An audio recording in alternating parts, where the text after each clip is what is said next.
support of the project on public poll on federalism in Nepal for Vision for Nepal Foundation. Thank you so much for your patience, and we apologize for the delay in the beginning of the program. My name is Diva Shrestha, and I, on behalf of the entire Vision for Nepal Foundation community, welcome you to an evening of conversation, information, collaboration, and of course, some good food and alcohol. I would like to begin the program by inviting our distinguished guests to take their respective seats up here with us tonight. First, I would like to invite the President, Mr. Krishna Sharma, to chair the evening.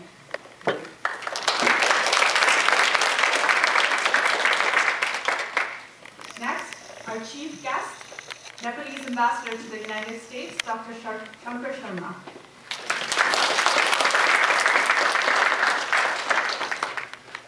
Deputy Chief of Mission, Mr. Rishiram Bhimide.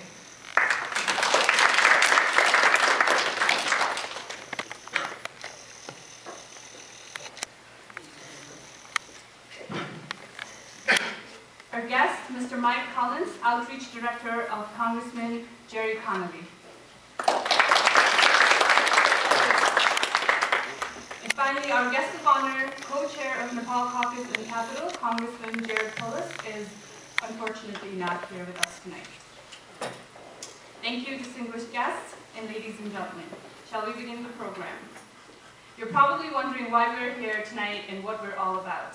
Vision for Nepal Foundation was established as a nonprofit in January of 2011 with a view to facilitate substantial and meaningful dialogue on political, economic, diplomatic, and other pressing social concerns between the diaspora in the Americas and Nepal.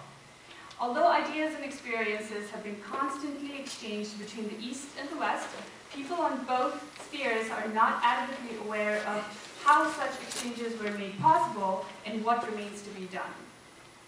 Vision for Nepal Foundation finds itself at home when it comes to analyzing this critical gap that needs to be filled in order to make future communications more meaningful and people-oriented. Vision for Nepal Foundation's mission is to help people hear themselves. We at Vision for Nepal Foundation believe that by exercising the universal freedom of expression, we can get our voices heard in the decisions that affect us all in our everyday lives. We drive dialogues that help build common understanding, enhance expertise, enable people to improve their lives, and reinforce their commitments to a just society. To begin, I would like to invite Mr. Arun Bhattarai, Vice President of Vision for Nepal Foundation, to come to the podium and give his welcome announcements. Mr. Bhattarai.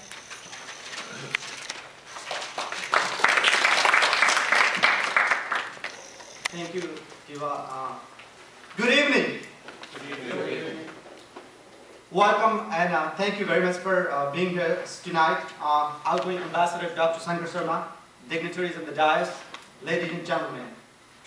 As we are to grace this occasion, allow me to welcome each and every one of you at this hour on Good Friday evening. I, on behalf of Vision for Nepal Foundation, would like to sincerely acknowledge your time and commitment to be here with us this evening. We are profoundly appreciative of all of your presence here. Ladies and gentlemen, Nepal today stands at the very difficult crossroad. Political stalemate has plagued the nation for the last several years. Manufacturing has gone down, aid and remittance dependency has gone up, imports have grown, the currency continues to depreciate, and the corruption has escalated. After the unceremonious demise of the first Constituent Assembly elections, we have broken the world record by moving on to the second one, even without realizing what went wrong in the first one. While the second Assembly election was flawed in design, despite the historical turnout, we still have an opportunity to correct the steps, as well as to have some sort of responsibility before it's too late. Asking people what they want is what Vifon believes to be the core of the process.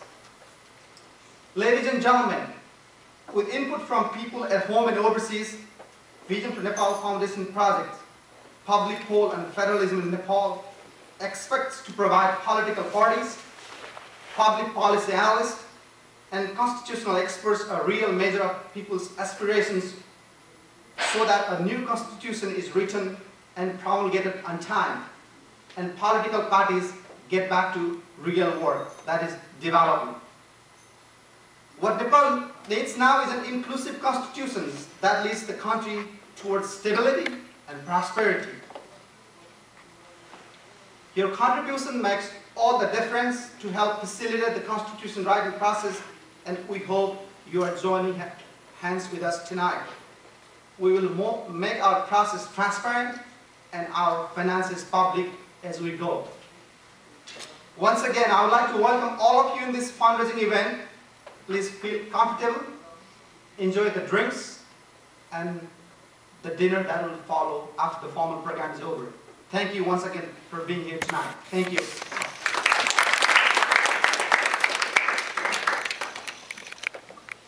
Thank you, Mr. Bhattarai, for your welcome remarks. To continue on with the program, I would like to call upon Mr. Mike Collins, Outreach Director for the Office of Congressman Jerry Connolly, to put forward his remarks. Mr. Mike Connolly.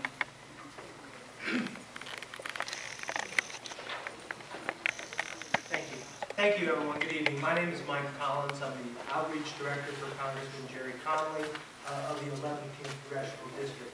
Now, you're not actually sitting in the 11th Congressional District. It's about a half a mile that way. But if you were on the Beltway tonight, you were in the 11th Congressional District. Now, we don't control the traffic, so that wasn't our fault. But welcome. The Congressman, unfortunately, couldn't be here tonight, but he did ask me to read these words on his behalf. Dear friends, on behalf of Virginia's 11th Congressional District and as a member of the Nepal Caucus in Congress, I am pleased to welcome you to the 2014 Vision for Nepal Banquet. I strongly support the mission of the Vision for Nepal Foundation to help people hear themselves. The timing of this year's event is particularly appropriate, coming just a few weeks after the historic elections and for the new Constituent Assembly, and just a few days before the Assembly's first meeting. This ambitious international survey being launched by VPON is integral to the process of allowing the people of Nepal to realize true self-determination. Nepal is a very diverse country, and the voices of all stakeholders must be heard in order to achieve political stability that we hope a new constitution will bring. In the United States, we have found strength through diversity. 1 in 4 of our neighbors in the 11th Congressional District is from another country. Half of our foreign-born population emigrated from Asia, and more than 80,000 of our neighbors speak an Asian language at home. This diversity and vibrancy has enriched the entire region and helped to strengthen our robust economy, excellent schools, and strong family values. I commend the Vision for Nepal Foundation for working to empower the people of Nepal throughout the world. I also thank tonight's attendees for supporting this extremely important project. So, thank you for having us, and I look forward to a very interesting evening.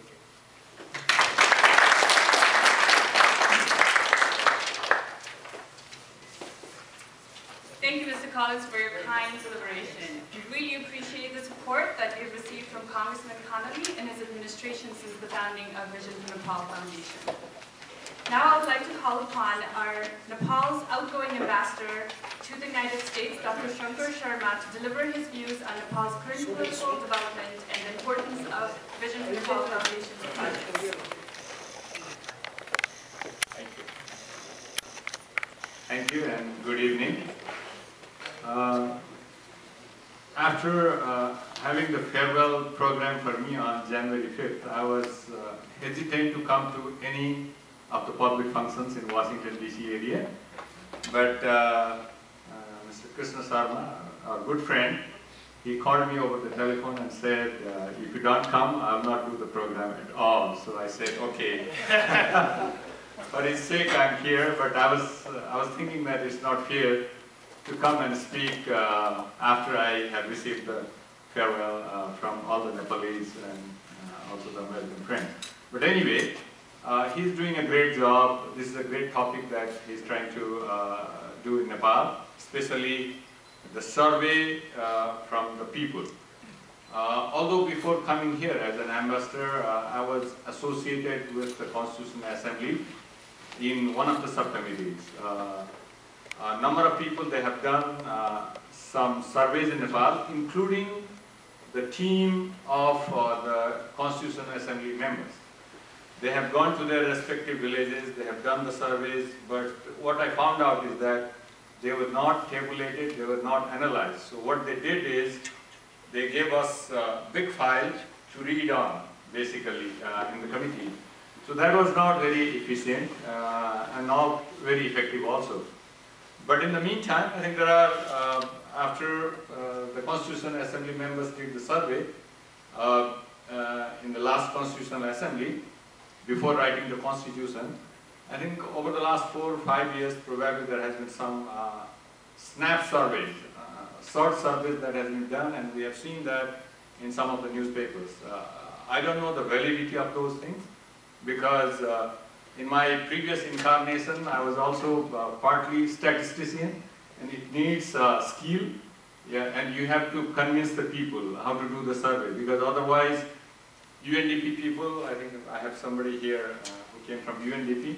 When UNDP people and UNESCO people come to the government of Nepal, and we always ask the question, what is your sample size, what is your survey methodology, this and that. And when we are not convinced, we'll say that you have to write that it has certain limitations. You cannot say that this is for the whole country. So in that context, I guess it is very important in the sense that probably we need to do a very good survey. We need to have the public opinion in the perspective of the new constitution, especially on the restructuring of Nepal. There are other issues, there are other burning issues too, but most of them, my feeling is that most of them have been addressed in the draft constitution.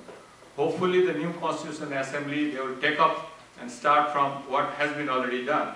But this part, the restructuring of Nepal, is always very sensitive. It's not only political. I think it has something to do with diversity. It has something to do with the regionalism. It has something to do with the, let's say, the district headquarters or the regional headquarters. So I think there are so many things involved, and it is highly sensitive. So I think what we need to do is, definitely this is very important, but we also need to give enough attention to our survey methodology and how we can make an impact in the Constitutional Assembly, because in the Constitutional Assembly, I have not only seen the survey done by the Constitutional Assembly members from different people and the people around their constituency, but I have also seen the reports submitted by people like you, non-resident Nepalese. That also the problem is that I think they are coming from different countries, non-resident Nepalese. So, and then there was also one consolidated small version. But the problem is that will they make it any impact in the Constitutional Assembly? How do they own it, the Constitutional Assembly member? Or how do the experts own it? So, what are the methodology? What kind of impact you can make to these people so that they can own and they can discuss and they can use those survey results in the Constitutional Assembly. So there are whole lots of questions. So you need to prepare on that. But this is really, really very, very important topic, and no doubt about that. And we need some kind of authentic survey in this area. I don't think I would like to go into details about this, because one of the issues I think we always talk about the capacity of different regions and districts is the revenue generating capacity. In Nepal, we have 75 districts, but 7 districts contribute 85% of the total revenue.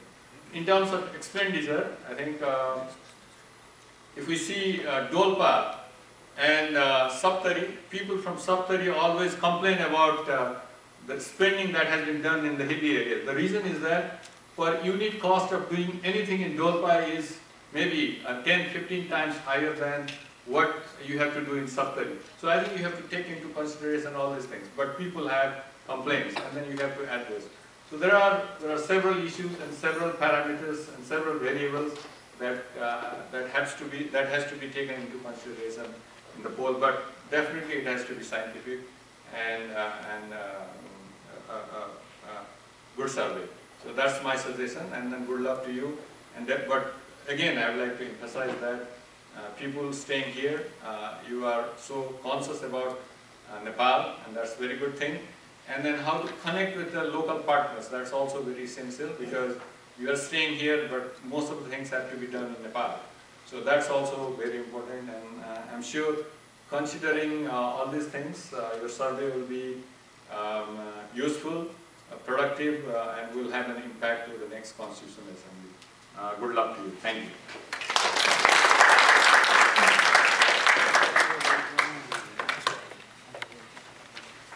Thank you, Dr. Sharma, for your insights on the current situation in Nepal, as well as providing us with some very important feedback. As we move closer to almost the conclusion of the formal program, I would like to invite the President of Vision for Nepal Foundation and today's program chair, Mr. Krishna Sharma, to deliver his keynote speech.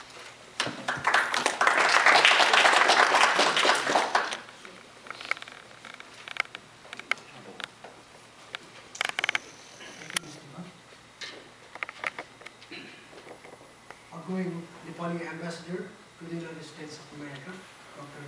Sharma, incoming Deputy Chief of Mission, Mr. Sriram Kingye.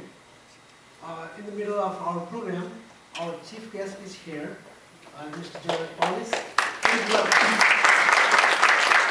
I'm going to go back.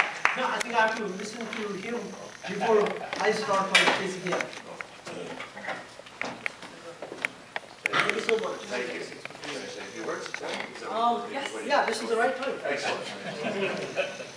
It's a great honor to join you, and of course, we will greatly miss the presence of the ambassador and his wife.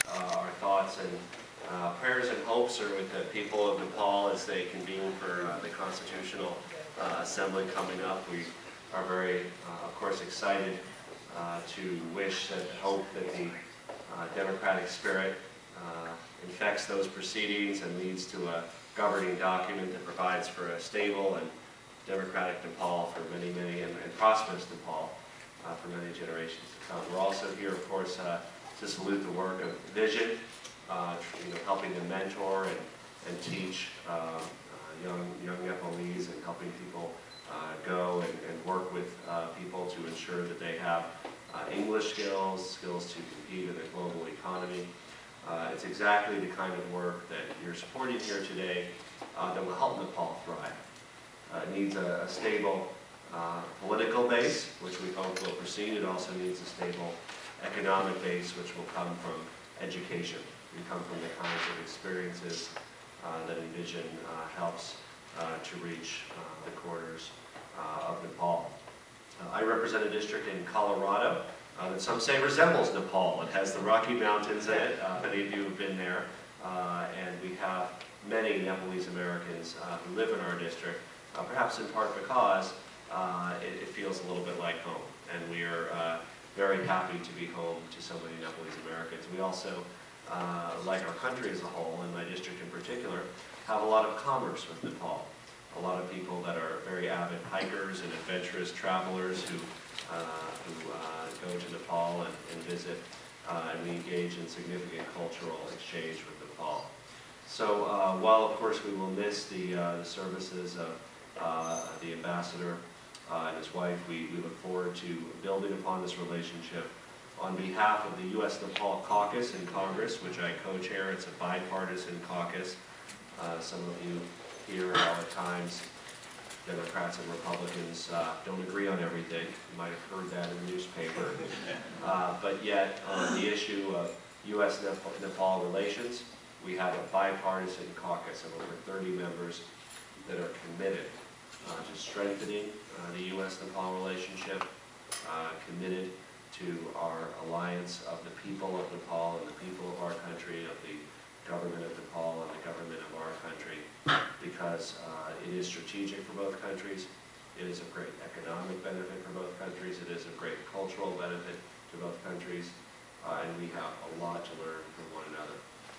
But I particularly salute the work that the Vision and many other terrific nonprofits are doing to help elevate the people of Nepal, to lead the way to a bright future for Nepal and for the entire region. So thank you for inviting me here tonight. I look forward to staying for a little bit here and hearing some of the other speakers.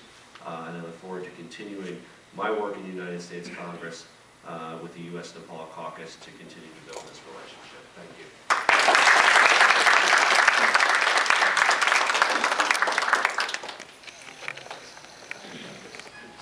Thank you. I need one. It's good. How are you? Thank you. It's so good to see you. And here's Mr. Very nice.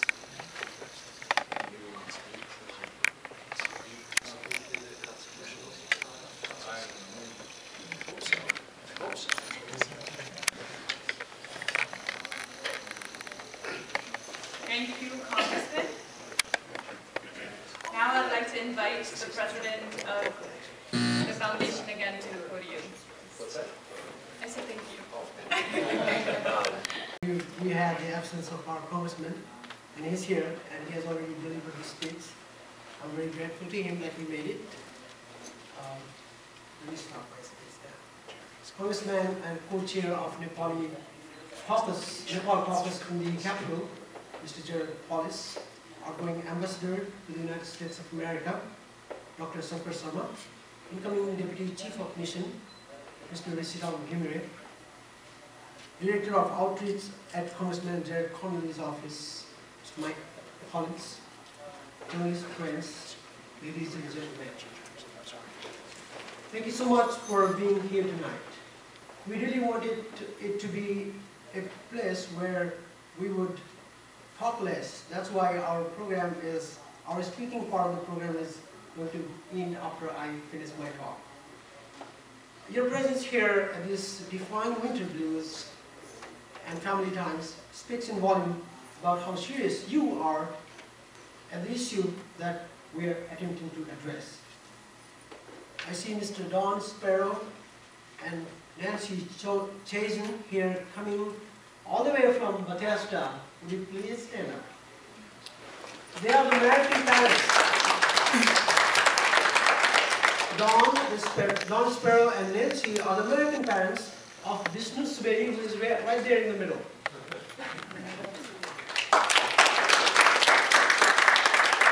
And their daughter, Laura Sparrow, she is in Nepal. Now, she is working in the villages of Khasta to uplift the living standard, the education, the dental hygiene of the people there. We are very proud of these parents.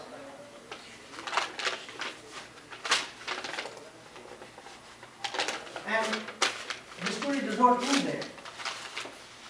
Don and Nancy's daughter, Laura Sparrow's project was so compelling that Washington Post reporters traveled all the way to Nepal to see what Laura Sparrow was doing. And they covered this story in the cover page of the Washington Post magazine last September. It was a 10-page story on Nepal. So I'm not prepared to believe that we are in a place where American friends of ours are less concerned about Nepal. I'm not prepared to believe that. We have great many friends here, American friends here, who are as serious to build Nepal as we are. I see Mr. Hans Sawyer here, right here. Stand up, please. Whose doors are always open. His doors are always open when I go to his house, when others go to his house too. And he says, you don't have to make an appointment. You don't have to knock on the door, just barge in. So the Nepali tradition, that is. We just barge in inside the house without being invited. So here is a different tradition, but he says, oh no, I don't care. Just open the door and come in.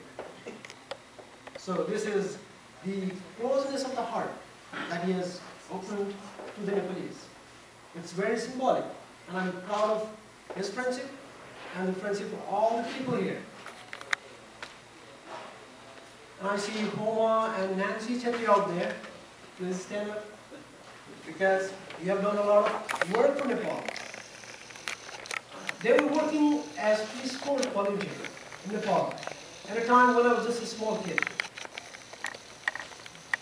And their contribution to Nepal is still continuing. I see Mr. Brian Woodbury here from National Park Services. Please stand up. I want to appreciate him as well, because he is always inspiring us to connect Nepal's national parks with the parks that are here, to develop national city park relations. And in this regard, our Dr. Ambassador has already initiated the process. Although I do not see John Church and his lovely wife here, whose son has opened a school to the poor community in the south of Nepal, to the south area, to the plains. There are American friends of Nepal who reside in every city and township. They always inspire us. They always inspire us to do more to our troubled country, which is yet to write its own constitution. And I know all of us here and others who are not here are doing their every bit to support the families and the local society back home. However, when we see the political opportunities that are not being capitalized all these years and decades, despite full support from our friends in the United States, Canada, Europe, and the rest of the other countries, we're still taken back. The question now is, could we continue to be mere spectators while politicians fail to reach to a consensus on the issues of broader national interest? We could not. We could not. That's why we are here tonight to talk about Nepal's one of the most contentious issues, federalism and state restructuring. The issue became so critical and politically divisive that the political parties could not come to a common solution even after 6 years of continued deliberation. That made the public agitated, as we are right now, and came to the streets. Although we did not, people in Nepal were compelled to come to the streets when the parties could not come to a common solution, when the constitution that was going to be promulgated at the end of the last term before it was dissolved. And that speaks in volume as to whether Nepali people want federalism or not. This is a big issue. We are mindful that it took many years for us to finalize the Constitution. Our family recently visited to the National Constitution Center in Pennsylvania during the Christmas break with my daughter, my 6-year-old son, my 11-year-old daughter who is handling the video camera out there, and my wife, Sona, she's sitting out there. We visited the National Constitution Center only last month. And there, what we see is the delegates from Virginia and Massachusetts. 3 delegates from Virginia and Massachusetts did not agree to the final draft of the Constitution and stayed away from signing it. So 36 delegates signed it, and 3 of them did not sign it. You know why? The reason was, everybody knows. Shall I repeat, Congressman? Shall I repeat?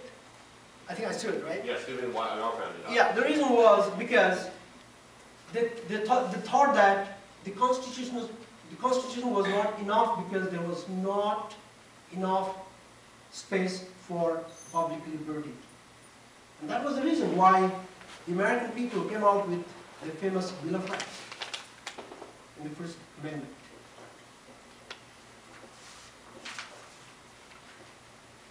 The point here I'm trying to make is the timely delivery of the Constitution and its importance to the development of the country. And the amendment can follow. We cannot let the country be in the vacuum, constitutionless, for a long time. We can promulgate the Constitution and we can still continue to amend. The United States Constitution has also been amended a lot of times. We cannot make a perfect Constitution in one single sitting. And that needs to be told to our leaders in Nepal. During the just concluded extensive second constitutional elections, parties could have agreed to ask people to give their opinion regarding this restructuring and federalism so that they would not have to wrestle their arms while sitting down to write the main law of the nation. They could not do so because they did not want to be defeated in the elections, because that would have, the issue of federalism would have forced them to be clear on the agenda of federalism. And the sad story right here is they themselves are not clear about how to restructure the country and how to introduce federalism in Nepal, the size of Connecticut. To have facilitated Constituent Assembly, the constitutional experts, the public policy pundits in Nepal, we felt pressed to launch this project, the public poll on federalism in Nepal. The issue is serious, like Dr. Sharma mentioned. It's serious not because we have ideas, but because of the methodologies. How to make this public poll as scientific as the polls here in the United States are. I and my team may not have been encouraged if we had not met one of the United States citizen who has 11 years of experience in public polling on a Gallup poll. I became inspired only a couple of months ago. And he said, fortunately he knew about Nepal. And over coffee we talked. He said, you know what? It becomes your responsibility to do something for your country. And if you want a public poll about federalism, about what people exactly want, I'm ready to help you. So with his support, I'm here. And I'm committed that our findings are going to be as true as they could be. And another tenet of our survey is, there are other surveys done in Nepal by various institutions. But this survey is going to be different because we are not only surveying the people of Nepal who are inside the country, but we are also going to survey the people of Nepal who are residing across the world as workers, as students, and as the professionals.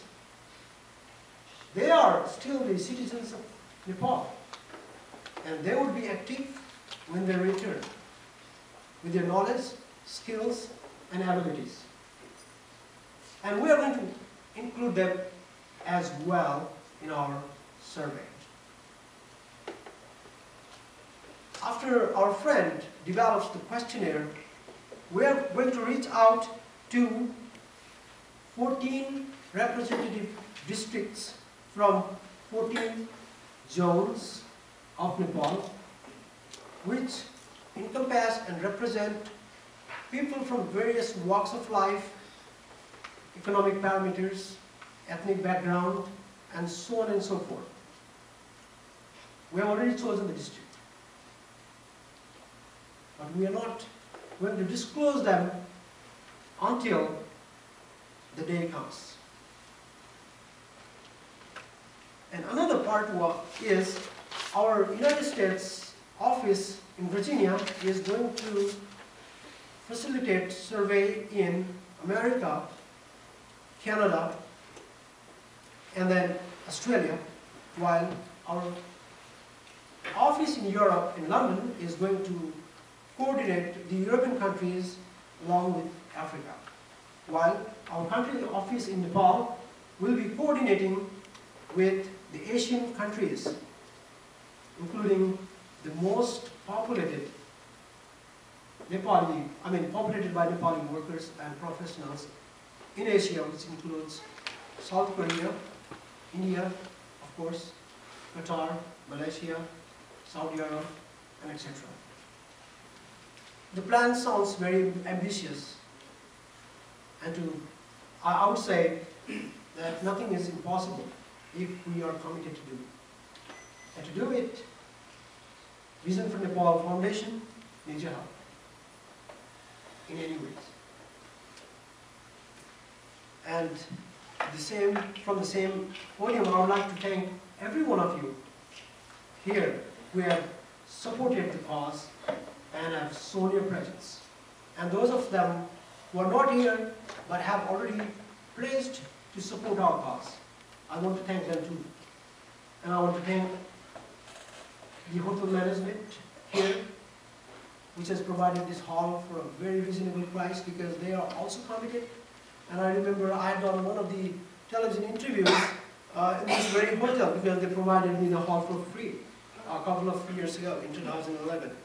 They're very helpful to the non-profit organizations. And similarly, the food has been supported by our restaurant, which is not very far from here. This brother, Mr. Moti, has been so helpful to us to provide delicious Nepali. I think it will be delicious. So delicious Nepali. Without doctors or medicine, factories and households without consistent power, heavy import without significant export, corruption institutionalized without fear, rule without law. Can Nepal afford the luxury of such elections without delivering any results? Should democracy be so costly in a developing world like Nepal? If not, why are elections not held in a way that could facilitate the constitution writing process and not complicate it? The answer is obvious. Not a single political party wants to be defeated in elections for addressing the most contentious issue of the state, restructuring and federalism that causes public fury. Nepalese took to the streets when the first assembly started talking about federalism, thereby causing the dismissal of the assembly. What is at stake right now? While other nations are advancing their prosperity levels, Nepal's aid and remittance-dependent economy is regressive and barely makes ends meet. While other nations benefit from open market economy, Nepal keeps sliding further down to take 105th spot in 2014 from 103rd in 2013 when it comes to being a business-friendly nation. While her soldiers help maintain peace in other nations through the United Nations, her own peace is in jeopardy from within. While reverse migration is trending in India and China, Nepal keeps witnessing more than 1,000 youths flying every day in search of work overseas. And in return, we receive dead bodies of our workers almost daily. While alternative sources of energy are explored and capitalized by its neighbors, Nepal sees power outage for 12 hours a day on average and cannot utilize her own 83,000 megawatt hydropower potential. While she sees her elected and appointed officials being politically and ethically corrupt, she fails to hold them accountable for their conduct. It's high time political parties listen to the people, assemble their opinions, draft a constitution, and get to the real work. Nepal cannot afford another 6 years in writing the Constitution. It needs highways, bridges, excellent universities, top-ranking hospitals, and more. Can we do something from all fronts? Because the country itself is in a dysfunctional stage, let's fix our problems so as to lead our motherland toward prosperity. Before the new Constitutional Assembly sits down to discuss the tenets of federalism, it is imperative that the public be actively involved in the process. Had the public been involved initially, they would not have taken to the streets when this issue dominated the first Constitutional Assembly floor. Realizing the missing task of the second Constitutional Assembly elections regarding the public involvement on the issue of federalism and the potential fallout, Vision for Nepal Foundation decided to carry out a poll aimed at providing a fresh public opinion regarding the same. It is. As a graduate student at the University of Maryland for studying public policy, this is exactly the type of work that I'm interested in being involved in. Thank you so much, Vision for Nepal, for putting on this program. Thank you, everyone, for being here tonight. I'm confident that we now have a clearer understanding of what we're trying to accomplish through this project, and we welcome your inputs, ideas, and contributions to further the momentum of our endeavors. Thank you so much once again, and at this point, we conclude our program for tonight. We have a wonderful dinner waiting for us towards the end of the room. I was informed that there might be 2 minutes as Mr. Bhattarai is preparing the dinner.